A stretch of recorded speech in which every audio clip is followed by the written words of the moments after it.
Queridos, vamos abrir nossas Bíblias mais uma vez na carta aos Gálatas. Nós já estamos quase chegando ao fim dessa carta. É o capítulo 6, versículo de 6 a 10, o que indica que no próximo final de semana nós chegaremos ao final dessa epístola. Eu tenho certeza que o Senhor Deus, de alguma maneira, tem nos edificado, tem trazido algumas instruções para a nossa vida, tem mostrado o valor da nossa liberdade cristã e enriquecido a nossa alma com o ensinamento da sua palavra. Então, quem encontrou, diga amém. Mas aquele que está sendo instruído na palavra, faça participante de todas as coisas boas aquele que o instrui. Não vos enganeis, de Deus não se zomba, pois aquilo que o homem semear, isso também ceifará. Porque o que semeia para a sua própria carne, da carne colherá corrupção. Mas o que semeia para o Espírito, do Espírito colherá vida eterna. E não nos cansemos de fazer o bem, porque a seu tempo ceifaremos, se não desfalecermos. Por isso, enquanto tivermos oportunidades, façamos bem a todos, mas principalmente aos da família da fé. Amém? Nas duas últimas lições,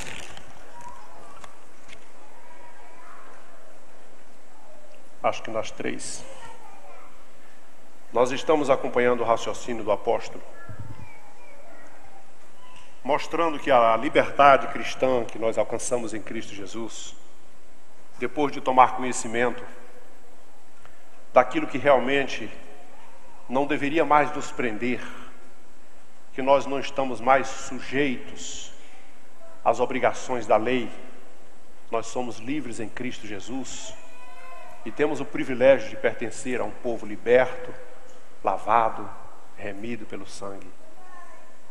Mas quando Paulo concluiu esse argumento, ou parte dele, deixando o restante para o desfecho, ele veio a fazer a seguinte observação que nos serve de alerta: que a toda e tamanha liberdade cristã que nós temos em Cristo não nos dá o direito de abusar dessa liberdade. E que as obras da carne não devem fazer parte da vida cristã. Ainda que nós sabemos que é uma coisa tão terrível que habita dentro do ser humano, mas elas têm que ser crucificadas com as suas paixões. E obviamente essa paixão, essa palavra crucificada, quis dizer o seguinte: as obras da carne, os desejos da carne, a influência da carne, não é algo tão simples de se dominar, porque nós não vamos nos livrar delas enquanto vida tiver. Mas nós temos que dominá-la, crucificando-a com as suas paixões. Todos os impulsos, todo o desejo precisa ser dominado pelo poder do Espírito Santo de Deus nas nossas vidas. Logo na sequência, o apóstolo trouxe também a outra tão importante observação: um crente precisa dar fruto. Ele precisa nortear na sua vida as características evidentes do fruto do Espírito: amor, alegria, paz, longanimidade, por aí vai. Entre elas, a principal, que eu, para mim, considero muito fundamental, domínio próprio, que vem logo, mansidão e domínio próprio. Mas então, hoje nós temos aqui uma observação do apóstolo dizendo assim: olha, você não pode se deixar enganar. Deus não permite que se zombe dele, nem que alguém aceite a zombaria dele. Você precisa estar ciente de que tudo que você semear, você colhe. Esta é uma lei. Já a gente conhece as histórias lá do Antigo Testamento, vamos tentar lembrar de algumas delas, e você vai observar uma coisa: que a semeadura é uma coisa óbvia. Você planta, você colhe. Até um ditado que diz que quem planta vento, colhe tempestade. Porque você nunca planta um grão de milho para colher só o grão. Você planta o grão e colhe várias espigas. Você planta o trigo e colhe vários. Se você plantar um pé de laranja, você vai colher laranja por muito tempo. Se você plantar o mal, você vai colher o mal também na mesma proporcionalidade. E então você precisa saber onde, como e por aí vai. Eu ouvi uma certa feita um pastor, que infelizmente já dorme com o Senhor, pastor Oswaldo Silva, que morava em Goiânia. Ele morou muito tempo na roça. E ele contou numa das suas ilustrações que certa feita lá no interior, quando ainda morava na roça, receberam na sua casa a visita do pastor. E parece que aquilo era uma coisa assim muito importante, né? O pastor chegou na nossa casa, corre atrás das galinhas e prende ali, faz aqui, chama o papai que está na roça e vamos fazer um ajuntamento aqui, vai ter um culto, vai ter isso, vai ter aquilo e tal. E ele estava lá na roça com o pai dele, muito pequeno ainda, plantando milho. Já tinham feito todas as covas dos milhos e estava com o restante assim num saco de estopa daqueles assim, jogando. E então ele ia jogando e o pai dele ia empurrando e tapando as covas e jogando milho. Mas de repente chegou o irmão lá e disse assim: olha, o irmão fulano, o pastor está lá na sua casa e pediu que o senhor fosse. Aí então o pai, mais do que depressa, diz: meu filho, você continua jogando aí a coisa e fazendo do jeitinho que você sabe aí, porque eu vou atender o pastor, vou para casa. E aí quando ele foi embora, que virou as costas, o menino falou assim: mas não é possível, pai, eu ficar aqui nesse sol quente e o pastor lá está tudo bom demais, e vai ter isso, e vai ter aquilo, e eu estou aqui preso aí, o que eu faço para ir? Começou a me jogar aqui depressa, e o tempo não passava. Aí ele: não é, pai, mas eu vou passar o tempo todo, o povo lá em casa naquela coisa. Aí ele achou um buraco de formiga enorme assim. Não sei se era formiga, um formigueiro imenso. Ele olhou para um lado, olhou para o outro, virou a boca do saco, despejou tudo aí, bateu em cima, socou ali, bateu, passou os pés ali correndo por cima das covas do milho e vazou para casa. Terminei, pai. Muito bem, está por ali, muito maravilhoso. Passou o final de semana muito importante, o dia muito cheio de festa, muita galinha caipira, tudo de bom. Mas aí quando foi dar alguns dias depois, o pai foi atrás para ver como é que estava a roça. E observou de longe que o local onde havia sido plantado não tinha brotado. Aí de repente o pai chega lá num determinado local e ele vê uma cratera subindo assim. Aquela coisa de terra que era uma mamute. Rachou pelo meio aquele monte de terra que já vinha se estourando assim. Quando ele olhou para dentro, lá vem todos aqueles grãos de milho de uma vez, quebrando meio. Aí você já pode deduzir o resto da conversa, né? Que a criança teve que entrar no cipó. É o óbvio. Porque ele plantou no lugar errado. E da maneira errada. E se existe uma coisa que não tem como você fugir, você plantou, você vai colher. Esta é uma evidência. E nós vamos aqui seguir esse mesmo raciocínio. E nós vamos abordar 3 coisas. A primeira é que só é possível colher quando há semeadura. Se você não planta, você não vai colher nada. Se você não planta coisa boa nem coisa ruim, você não vai colher nem boa nem ruim. Se você não planta coisa boa, você também não vai colher coisa boa. A colheita está condicionada à semeadura. Mas aí teremos uma segunda lição, que a colheita é de acordo com o produto que você semeia. Você não vai plantar milho e colher trigo. Você não vai plantar arroz e colher feijão. Você vai plantar o arroz e colher arroz. Vai plantar milho e colher milho. Por isso, hoje nós temos 2 sementes importantes, que eu quero retroceder um pouquinho, porque você tem a oportunidade de escolher a semente. Ou você vai simplesmente escolher plantar a semente da carne, para consequentemente colher a corrupção, e da corrupção com certeza levar à morte. Ou você pode também escolher plantar a semente do Espírito e colher a vida eterna. Você pode escolher. Mas Você só vai colher aquilo que você plantar. Agora você pode dizer assim, mas eu quero plantar uma coisa boa, eu vou plantar mesmo, uma coisa muito boa. Só que para você pensar na colheita, você precisa também ter uma outra noção, que a sua colheita vai ser proporcional àquilo que você plantar. Você vai plantar só um grão, vai colher pouquinha coisa. Vai plantar muita coisa, vai colher muita coisa. E na vida cristã é assim, você tem que escolher o que você vai plantar e você tem que semear, e semear o bem, sempre o bem, tudo o que puder fazer, muito, abundantemente, com medida, recalcada, sacudida e transbordando deitarão ao vosso regaço. Você precisa semear. Entretanto, eu preciso fazer logo no início da primeira observação, que toda semeadura é um negócio muito difícil de fazer. Eu vou lembrar do Salmo 126. O texto do Salmo 126 usa a palavra lágrimas. Eu não sei se todos vocês já viveram essa experiência, mas eu acredito que aquelas pessoas que já trabalharam na roça, já viveram no Nordeste, já viram o que é o sofrimento da seca, já viveram a questão da escassez, e você sabe que não é fácil. Você imagina então, numa daqueles anos, no Nordeste, por exemplo, tem passado anos assim, 2, 3 anos a fio, sem cair chuva do céu, ou então caindo com muita escassez, e você vê o pai de família com apenas a única força, o único alimento que ele tem na frente, a única possibilidade que ele tem, não tem emprego, não tem aposentadoria, não tem fundo de garantia, não tem assistência, não tem absolutamente nada. Ele tem 2 coisas, um pouco de semente e a terra na sua frente. Mas ele sabe de uma coisa, que ele vai plantar aquela semente, mas ele não tem convicção, ele não está certo de que aquilo vai ser resultado positivo. Ele não pode dizer assim, eu vou plantar e vou colher, até naquele momento, porque ele depende da chuva. Paulo falou assim, olha, um planta, o outro rega, mas quem faz a planta crescer é Deus.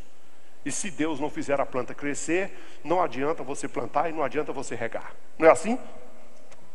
Então, o texto do Salmo 126 usou a palavra lágrima. Aquele que vai chorando, derramando lágrimas. Então, eu vou imaginar com você, vamos pensar primeiro naquela semente difícil, que você foi lá, cavou o chão, tirou os espinhos, tirou as pedras, tirou alguma coisa. Porque quando você olha para aquela parábola lá do semeador, que Jesus contou lá no Evangelho de Mateus, você pode ficar impressionado com uma coisa.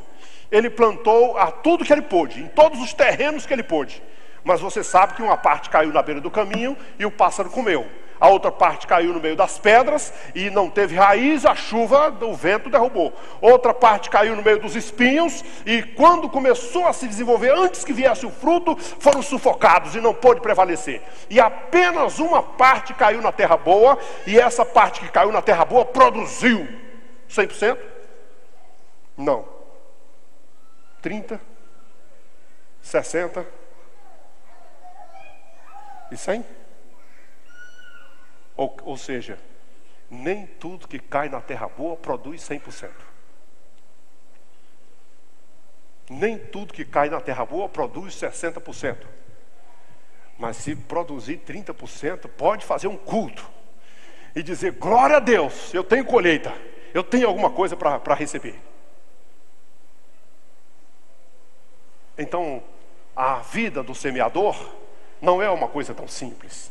É algo que requer muita luta e perseverança.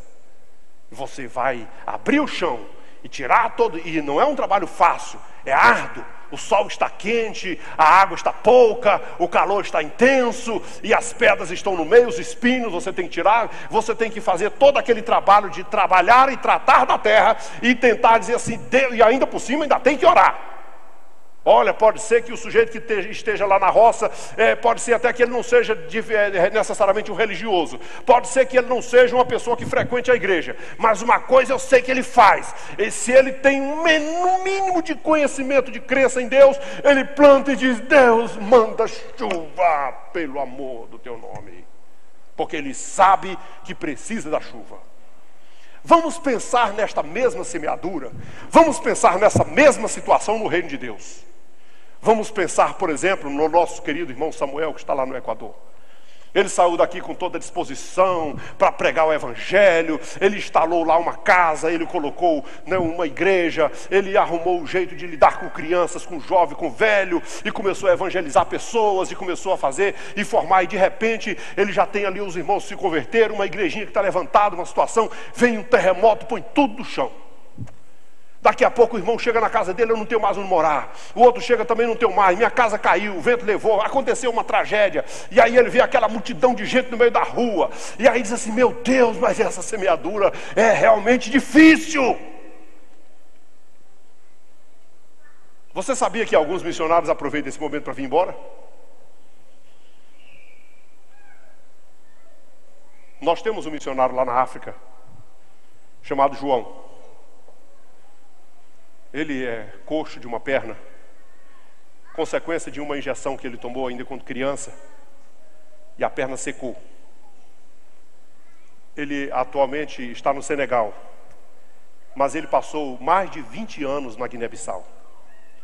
E como vocês sabem, a Guiné-Bissau é um país pobre, difícil, sofreu várias guerras, foi totalmente destruído. Em 2010, quando nós estivemos lá, nós presenciamos uma coisa terrível, porque não tem energia em lugar nenhum, nem mesmo no governo. Eles usam esses geradores de energia ligados lá em algum lugar e puxa a energia para dentro de casa, e toda a casa, inclusive a casa do governo, tem que ter um gerador.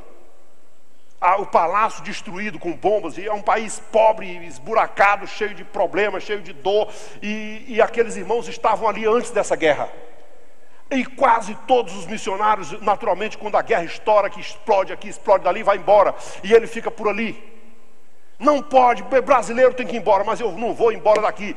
Pulava ali no Senegal, voltava para cá, ia no Senegal, voltava para cá. São 20 anos de dor, de sofrimento, vendo pessoas morrendo, vendo pessoas sendo bombardeadas, vendo igrejas sendo destruídas, espaço físico sendo bombardeado. Você pode imaginar o tamanho da dor desta semeadura, a dor que ele sente para dizer assim, meu Deus, eu tenho que continuar aqui, porque aquelas almas que eu plantei, que eu preguei, que eu falei do amor de Deus para elas não podem desistir da fé.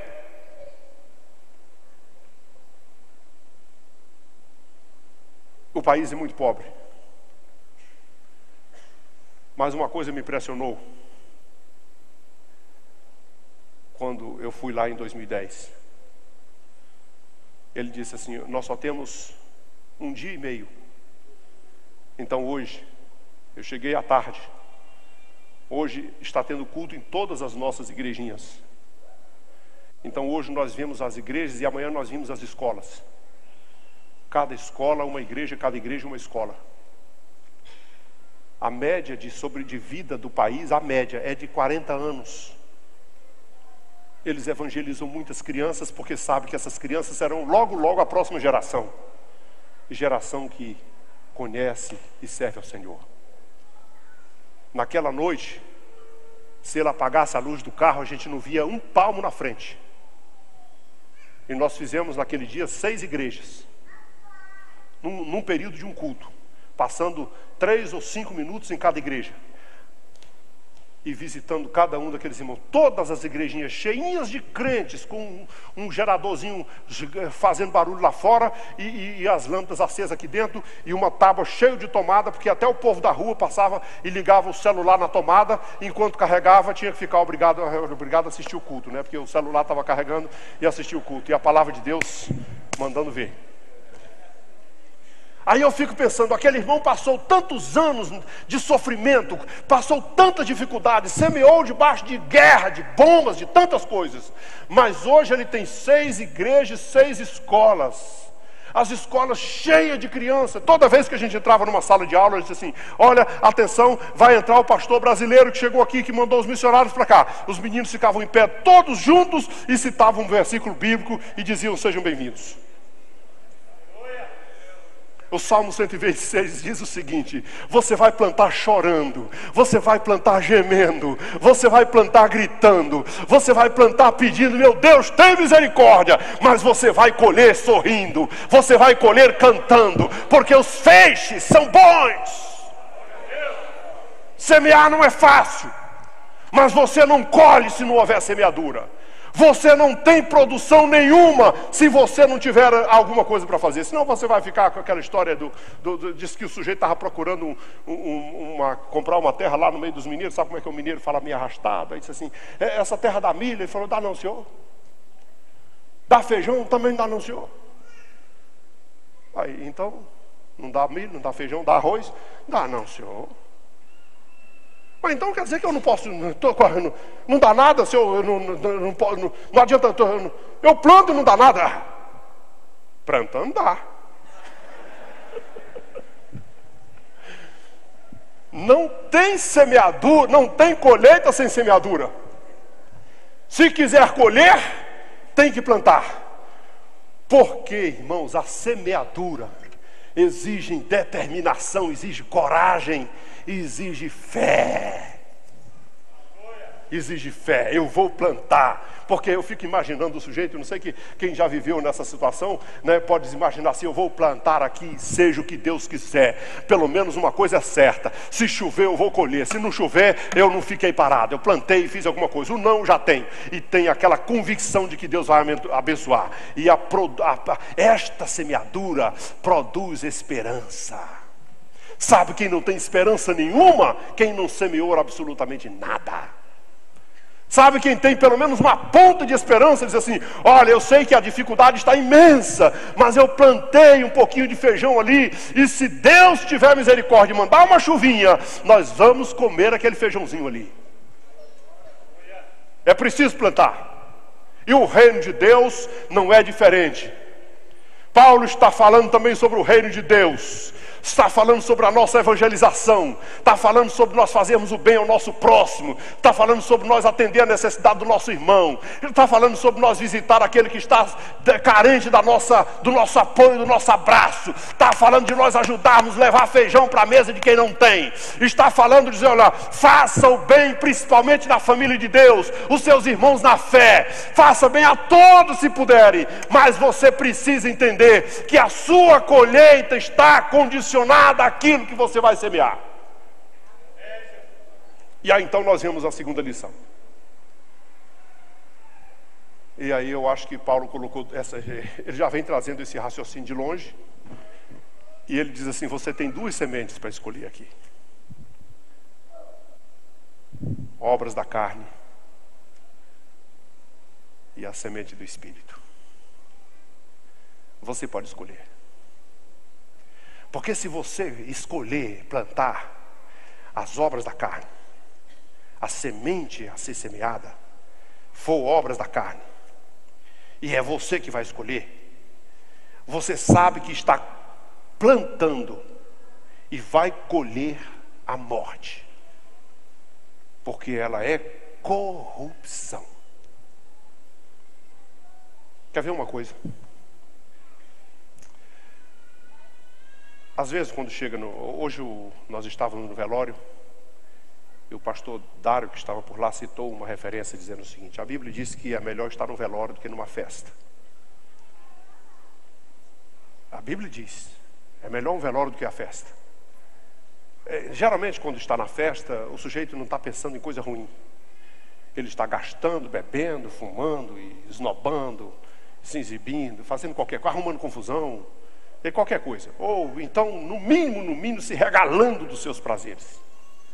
Quem está no velório, condicionalmente está refletindo que a vida daquele que está lá no esquife foi tão vulnerável, foi tão sensível, mas a minha não é diferente da dele. Está tão vulnerável quanto. É um momento que todo mundo tem que refletir e dizer assim, olha, eu preciso ter cuidado comigo. E é por isso que nessa hora eu preciso saber assim, o que é que eu estou semeando? Nós estamos estudando aqui no meio da semana o segundo livro de Samuel. As 3 ou 4 lições anteriores, nós encontramos um episódio narrado na história de Davi. E Davi tem como privilégio ser o homem segundo o coração de Deus. Davi foi escolhido porque era o homem certo. Davi é referencial na história e na escritura sagrada toda. O Antigo e o Novo Testamento tem Davi como o ponto máximo de um homem de Deus. Todas as vezes que Deus quis falar de um homem bom na Bíblia, ele disse assim: como Davi, meu servo. Todas as vezes que Deus fez referência a um homem mau, diz o seguinte: não foi como Davi, meu servo. Davi tem o coração voltado para Deus, é um homem segundo o coração de Deus. Mas um dia Davi semeou um mal. Uma semente da carne ele semeou. E ele achou que aquilo passasse batido. Ele pensou que aquilo fosse cair no mar do esquecimento. Ele tapou o sol com a peneira. Ele usou uma pedra em cima. Ele achou que estava tudo resolvido. Mas Deus, que não deixa nada passar em branco, o Senhor que vê todas as coisas, que conhece o íntimo do nosso coração, que ouve os nossos pensamentos, que sabe tudo sobre as nossas vidas, mandou um profeta à sua casa para confrontá-lo. E depois de ser confrontado, ele diz assim: meu Deus, eu pequei contra ti, eu sou digno de morte, o Senhor pode me matar, eu reconheço, eu falhei, eu pequei, eu não mereço a tua confiança, eu não mereço o título que tenho, eu não mereço o trono que eu tenho, eu sou um miserável pecador. E se prostrou nos: oh Deus, tem misericórdia da minha alma. E Deus disse assim: olha Davi, você é um homem muito bom. Aqui eu estou, claro, parafraseando. Você é um homem muito honesto, muito bom, eu gosto de você. Você é um homem segundo o coração de Deus, você é um homem sério. Você leva a sério a sua vida com Deus, você é um homem temente. E você sempre me honrou, nunca se prostrou diante de outros deuses. Sempre teve o coração voltado só para mim. Por isso eu vou te perdoar e você não vai morrer. Eu acredito que poucos homens poderiam receber um privilégio tão grande quanto esse. Mas que privilégio, às vezes, também tem preço. Só que Deus disse assim: porém, a consequência desse pecado você vai colher. Sabe o que é isso? Você plantou, você colhe. Você semeou, você colhe. Eu não vou te matar, mas você feriu com espada, você vai ser ferido com espada. Você adulterou, você vai sofrer o adultério. Você prevaricou contra Deus, o que você fez de errado, Deus vai provar você no lugar onde você caiu. Deus vai achar a sua semente no lugar onde você a plantou. Onde foi que você plantou? Todo o pecado tem consequência. É impossível não ter consequência, porque é uma semeadura. Porque você colocou ali, você plantou, você não tem como não colher. Vai nascer, não tem como não nascer. Eu costumo dizer, se uma moça engravidar fora do casamento, ou saiu de casa engravidar, o pai perdoa, a mãe perdoa, os irmãos perdoam, a igreja perdoa, Deus perdoa, mas o menino nasce. Não adianta, mas então Deus perdoou, vai desaparecer a barriga, vai sumir do vento, vai simplesmente, não, vai acontecer, a consequência é inevitável. E o texto diz assim: se você optou por plantar a semente da carne, você vai colher corrupção, e esta corrupção lhe levará à morte. É consequência, não há como isso ser diferente. Por isso, queridos irmãos, é nesse momento da reflexão, é nesse ponto da vida cristã, que você precisa fazer a sua análise de Deus, me ajuda, pede misericórdia, clama pelo Senhor, diz assim: eu preciso escolher uma boa semente. Porque toda semente plantada, não importa de que jeito seja. Quer ver uma coisa? Jesus contou a parábola do joio. Ele disse: um homem foi ao seu campo e semeou tudo de bom, a semente boa.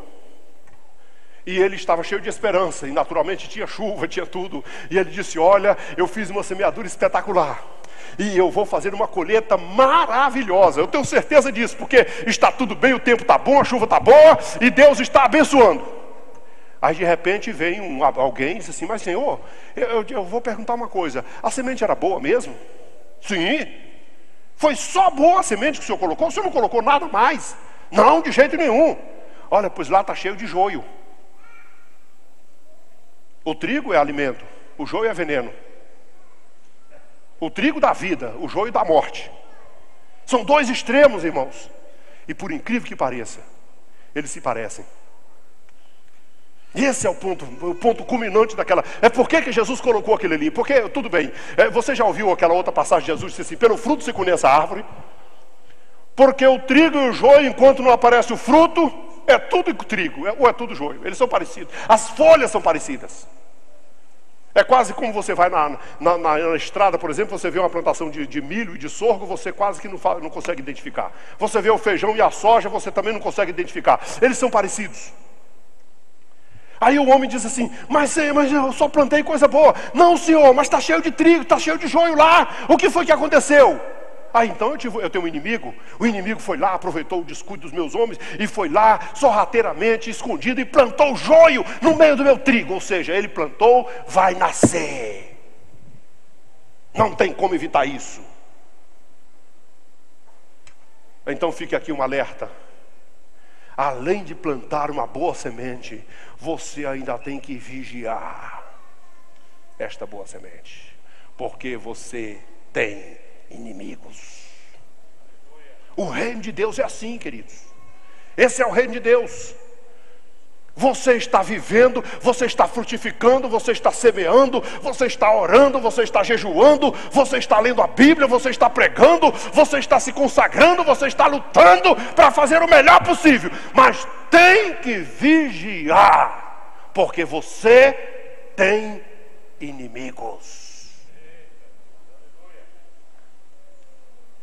Se fosse só plantar e levantar as pernas e deitar numa rede, era bom demais, não era? Mas não é assim. Você tem que plantar o bom, a boa semente, e ainda vigiar. Porque tudo que for plantado, se foi pelo seu descuido, e acho interessante Jesus dizer naquela parábola o seguinte: os meus homens dormiram. O homem era rico, tinha servos, tinha escravos. Meus homens dormiram. Eles ficaram, isso é claro que o Senhor Jesus está falando da igreja, está falando do reino de Deus. Aqui era uma palavra do reino de Deus. O reino de Deus é assim: a semente foi plantada, e a semente boa é a palavra de Deus, e a palavra de Deus produz fruto bom, e os crentes nascidos pela palavra são crentes bons. Mas o inimigo também tem uma heresia. Ele planta a heresia no meio da boa palavra de Deus, e a heresia produz crentes ruins, ou produz pessoas amargas e cheias de ressentimento no coração, e produz pessoas invejosas com obras da carne. Só que eles congregam no mesmo culto, cantam no mesmo coro, tocam e tomam a mesma ceia, participam do mesmo jejum, da mesma oração, do mesmo coral, e acham que está tudo certo. Só que tem uma coisa que não dá para mudar: um é trigo, o outro é joio, e os dois foram plantados, vão nascer. Vigia. Toma conta da tua semeadura.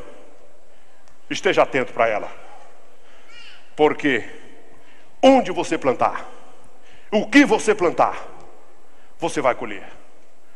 Ou pode semear para o Espírito e colher a vida eterna.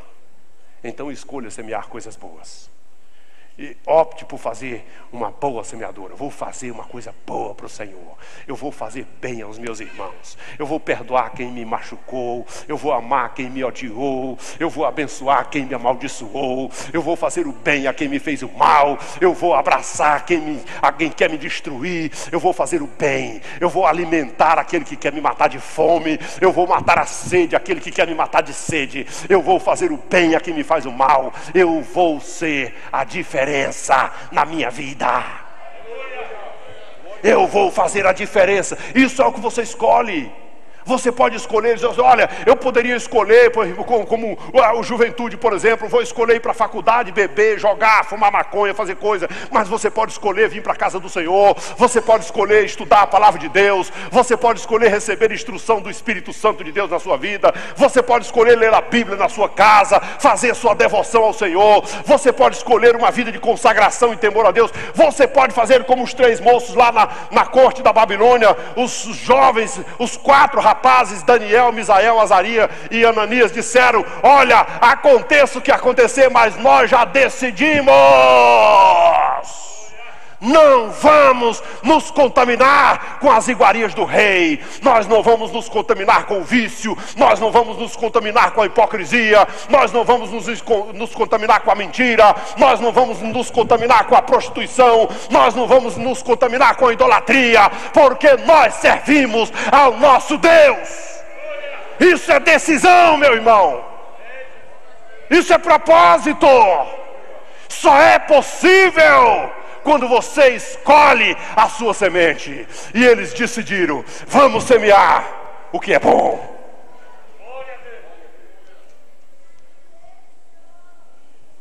E ainda tem uma terceira: que tanto eu vou semear? A quantidade que eu vou semear. E olha, claro que quando você for semear numa quantidade, não vai fazer como o pastor Oswaldo Silva na sua infância. Ele jogou um saco, meio saco de milho, quase meio saco de milho numa cova só. Aí ele teve problema. Ele tinha que ter feito tudo bem alternado, assim, tudo na medida certa, no lugar certo, a quantidade certa. Porque até para se plantar o que é bom, tudo demais é veneno. É preciso saber o que vai plantar, e é preciso saber onde plantar, e a quantidade que vai plantar. Você sabe por que as pessoas não colhem muito? Eu vou fazer uma pergunta, é uma coisa que eu não sou muito não gosto muito de levar para o lado financeiro. Eu prefiro levar para o lado físico do seu trabalho, sua dedicação a Deus. Mas eu vou dizer uma coisa: tudo que você faz para Deus, se você fizer pouco, recebe pouco. Se você fizer muito, recebe muito. O tempo que você dá a Deus, na sua devoção, no seu culto, é pouco, você recebe pouco. O tempo que você gasta estudando a Bíblia Sagrada é pouco, você recebe pouco. O tempo que você gasta ensaiando ou se preparando para louvar e engrandecer o Senhor, você usa pouco, você vai ser abençoado pouco. E a contribuição econômica, suas ofertas, seu dízimo, tudo que você faz é pouquinho, conforme a medida da sua fé. É pouco, recebe pouco. É muito, recebe muito. Porque é conforme a sua fé. Que tanto eu estou semeando? Eu quero ser um abençoado por Deus. Eu quero ser um obreiro de Deus. Eu quero ser um pregador da palavra. Mas eu passo uma semana inteira sem pegar na Bíblia. Eu quero ser um cantor, eu quero louvar o nome do Senhor, eu quero ser o melhor para Deus, mas eu passo uma semana para escutar a música que eu vou cantar. Eu quero ser um instrumentista esmerado, eu quero ser um bom músico, mas eu nem pego no meu instrumento, só no culto quando eu venho tocar. Eu quero ser um excelente professor da escola bíblica dominical, eu quero ser um ministro de Deus, ensinar com esmero, com capacidade, mas eu não leio a minha revista durante a semana, eu chego aqui só na hora e quero que saia tudo da boca para fora. É conforme a quantidade, querido. A quem muito é dado, muito será exigido. Mas então você tem que buscar mais. O texto de Romanos diz assim: então se você resolveu ensinar, esmere-se no fazê-lo. Você resolveu contribuir, faça com liberalidade. Você resolveu presidir, presida com muito cuidado. Você resolveu exercer misericórdia, faça em abundância. É conforme a quantidade. Você quer pouco, semeia pouco. Você quer muito, semeia muito. Em todas as áreas da sua vida, em toda a sua devoção, em toda a sua dedicação a Deus, tudo que você fizer para Deus, quanto mais você fizer, mais você recebe. Você pode dizer assim: ah, mas o Senhor é quem usa, é o Senhor que dá o dom, é o Senhor que faz e faz. Por que Deus usava o Spurgeon mais do que os outros? Será que é por isso? Por que Deus usava o Moody mais do que os outros? Porque ele lia mais, estudava mais, se dedicava mais, orava mais, congregava mais, prestava mais devoção a Deus, tinha mais intimidade com Deus, buscava mais a Deus. E por isso era mais abençoado por Deus. Que tanto você está semeando, meu irmão? Em que momento? Você é o que semeia apenas quando vem ao culto de domingo? Você é o que vem apenas no culto da terça-feira. Você só lê a Bíblia quando o pastor diz fique em pé e vamos ler a Bíblia. E hoje você leu Efésios capítulo 6, de 6 a 10. Você leu 4 versículos hoje. E ontem, e hoje pela manhã e durante o dia. Quantos você leu? O que você tem? E por que você quer uma vida abundante, sendo que você não plantou abundantemente? Tudo que você quiser em abundância, você precisa semear em abundância.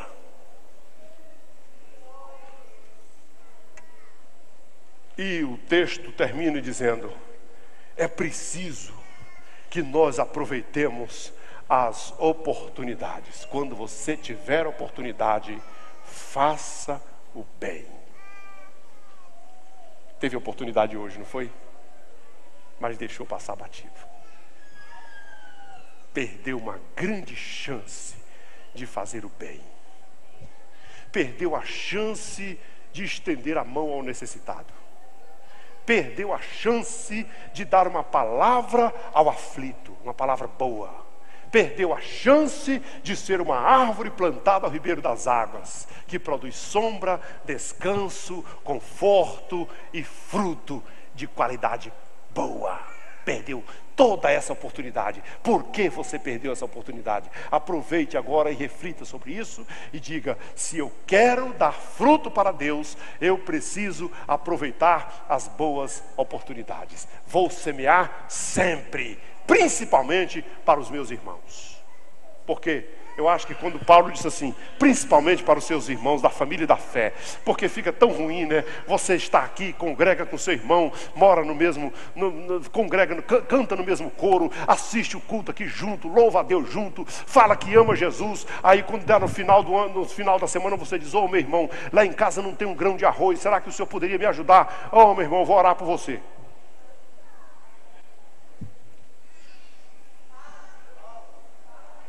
É assim? Semeia, dá e ser-vos-á dado, com medida, recalcada, sacudida, e transbordando deitarão ao vosso regaço. O Senhor vai te dar a colheita conforme a tua semeadura.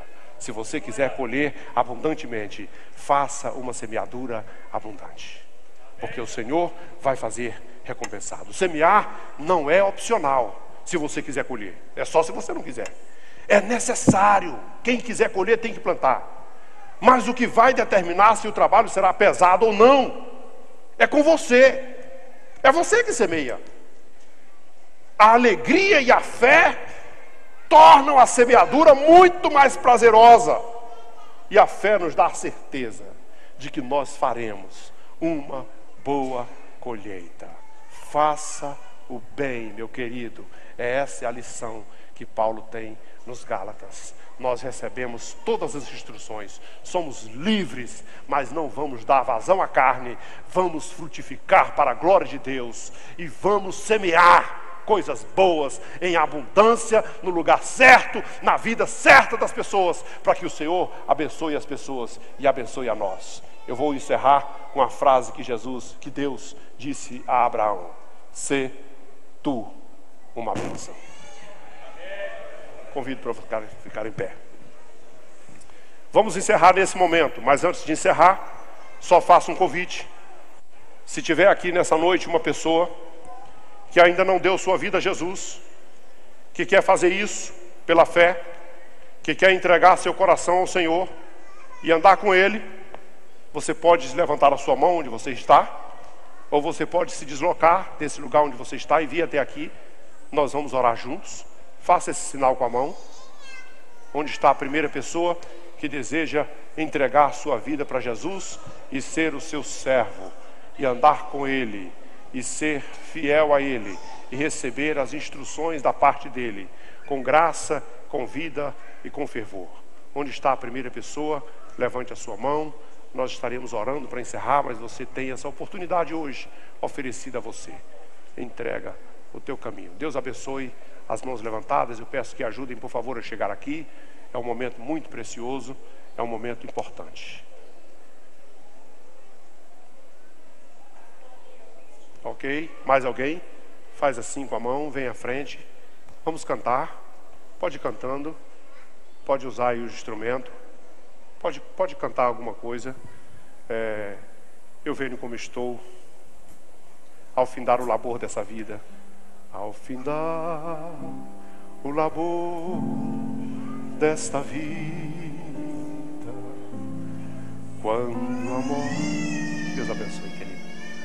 Deus abençoe. Glória a Deus. Tem uma terceira pessoa, faz assim com a mão. Vem aqui, por favor. Pode vir. Destino há de ter a tua Onde está mais uma pessoa para Jesus? Faz esse gesto. Vem até a frente. No futuro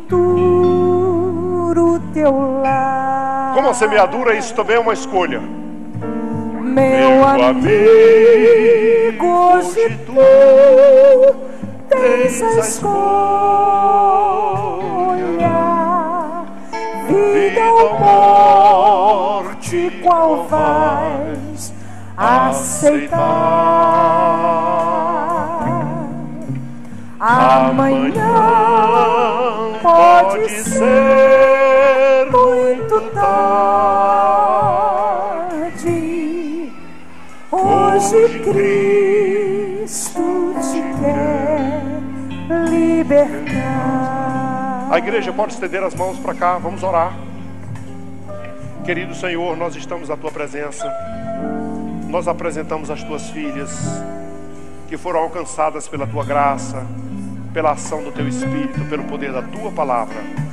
Toma conta das tuas filhas, Senhor, e concede o teu perdão, a tua misericórdia, e que os seus nomes sejam escritos no livro da vida e do Cordeiro, que os seus pés sejam firmados nessa rocha, que as suas vidas sejam transformadas e abençoadas agora pelo poder do sangue de Jesus, para a glória do teu nome, Senhor. E no nome de Jesus, o teu Filho, nós te oramos. Amém e amém. Por favor, continue com a Sandra mais um pouquinho. Só acompanhe ela aí um pouquinho, por favor. Deus abençoe. Glória a Deus. Que a graça de nosso Senhor e Salvador Jesus Cristo e o amor de Deus, o nosso Pai, a comunhão e as consolações do Espírito Santo seja com todo esse povo e com todo o povo de Deus na terra, desde agora e para todo sempre. Que todos digam amém. A paz do Senhor para todos os irmãos.